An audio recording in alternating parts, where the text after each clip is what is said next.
आठवीं वेतन आयोग में कर्मचारियों की नज़र सिर्फ एक आंकड़े पर टिकी नहीं है, फिटमेंट फैक्टर है। यही तय करेगा कि न्यूनतम बेसिक सैलरी 34,560 रुपये होगी या फिर 68,940 रुपये। अलग अलग संगठनों ने क्या मांग रखी है, सरकार किस विकल्प पर मोहर लगा सकती है, वीडियो को लास्ट तक देखिए, विस्तार से आपको बताएंगे। नमस्कार, आपके साथ मैं पल्लवी रविंद्र सिंह। देश के 1 करोड़ से ज्यादा केंद्रीय कर्मचारियों पेंशनर्स की नजर इस समय 8वीं वेतन आयोग पर है। सबसे ज्यादा चर्चा जिस मुद्दे को लेकर हो रही है वह है फिटमेंट फैक्टर। यही वह आंकड़ा है जो तय करेगा कि अगले वेतन आयोग में कर्मचारियों की बेसिक सैलरी और पेंशन कितनी होगी। महंगाई, बढ़ती जीवन यापन लागत और कर्मचारी संगठनों की मांगों के बीच अब यह सवाल उठ रहा है कि क्या फिटमेंट फैक्टर 2.57 से बढ़कर 2.86 होगा या फिर कर्मचारी यूनियन की मांग के मुताबिक 3.0 से 4.0 तक पहुंच सकता है। फिटमेंट फैक्टर को आसान भाषा में अगर समझे तो यह एक गुणक होता है जिससे मौजूदा बेसिक वेतन को गुणा करके नया वेतन तय किया जाता है। 7वें वेतन आयोग में फिटमेंट फैक्टर 2.57 रखा गया था। इसके आधार पर 18,000 रुपये की न्यूनतम बेसिक सैलरी बढ़कर 46,260 रुपये हो गई थी। अब 8वें वेतन आयोग में इसी फैक्टर को लेकर सबसे बड़ी बहस जो है वो छिड़ी हुई है। देखिए, एक्सपर्ट्स का दावा है कि 2016 से अब तक महंगाई में काफ़ी बढ़ोतरी आई।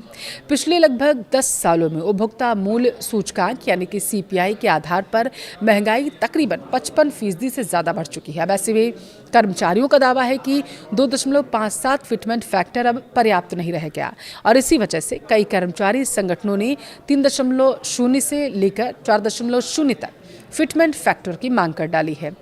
विभिन्न कर्मचारी संगठनों की मांग पर अगर नजर डालें तो BPMS ने 4.0 फिटमेंट फैक्टर की मांग की, जिससे न्यूनतम बेसिक सैलरी बढ़कर जो बताया जा रहा है 72,000 हो जाएगी।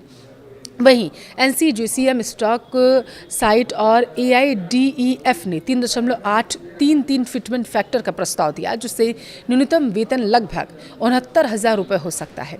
महाराष्ट्र ओल्ड पेंशन संगठन ने 3.8 फैक्टर की मांग की, जबकि FNPO और AITUC ने कम से कम 3.0 फिटमेंट फैक्टर लागू करने की वकालत की है। हालांकि फाइनेंशियल एक्सपर्ट्स का नजरिया थोड़ा इससे अलग है। उनका मानना है कि सरकार को कर्मचारियों की जरूरतों और सरकारी खजाने पर पड़ने वाले बोझ के बीच संतुलन बनाना बेहद जरूरी है। कई विश्लेषकों का मानना है कि 8वें वेतन आयोग में फिटमेंट फैक्टर 2.28 से 2.86 के बीच रह सकता है। अगर 2.86 फिटमेंट फैक्टर लागू होता है तो वर्तमान में 18,000 रुपये की न्यूनतम बेसिक सैलरी बढ़कर 51,480 रुपये हो जाएगी और यह वृद्धि महंगाई को देखते हुए एक संतुलित विकल्प मानी जा रही है। इस बीच 8वें वेतन आयोग की गतिविधियां भी तेज हो गई। आयोग ने ज्ञापन जमा करने की अंतिम जो तारीख है वो 15 जून कर दी है और इसके अलावा जुलाई 2026 में भी भुवनेश्वर और कोलकाता में विभिन्न कर्मचारी संगठनों के साथ बैठकें आयोजित की जाएंगी, जहां वेतन, पेंशन, फिटमेंट फैक्टर से जुड़े कई मुद्दों पर विस्तार से चर्चा होगी। फिलहाल कोई अंतिम फैसला अभी नहीं हुआ है, लेकिन इतना तो तय है कि 8वें वेतन आयोग का फिटमेंट फैक्टर आने वाले 10 सालों तक कर्मचारियों और पेंशनर्स की आय को प्रभावित करने वाला है। अगर सरकार यूनियन की मांगों के करीब कोई फैसला ले भी लेती है तो लाखों कर्मचारियों की सैलरी देखने लायक होगी कि उसमें कितना बड़ा छलांग आएगा। वहीं अगर संतुलित दृष्टिकोण अपनाया जाता है, जैसे कि 2.8 से 3.0 के बीच का फिटमेंट फैक्टर होता है, तो सबसे संभावित विकल्प यही क्योंकि माना जा रहा है। अब सभी की नज़र आयोग की सिफारिशों, सरकार के अंतिम फैसले पर टिकी हुई है।